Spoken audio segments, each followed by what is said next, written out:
तो जनाब, कौन संभालेगा दुनिया के ताकतवर तरीन मुल्क की भागदौड़? फैसला कुन जंग का आगाज हो गया है।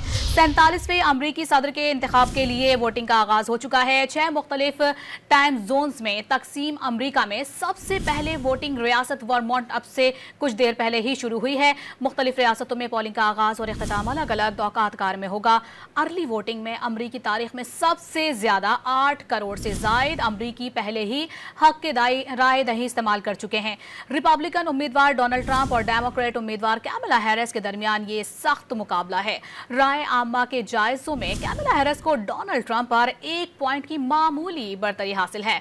सदर मुंतखब होने के लिए 538 में से कम अज कम 270 इलेक्टोरल वोट दरकार होंगे। 7 स्विंग रियासतों की किसी भी उम्मीदवार की किस्मत बदल सकती है। अमरीकी मुबस्सिरीन का यह कहना है कि पेंसिल्वेनिया जीतने वाला ही व्हाइट हाउस का अगला मकीन होगा।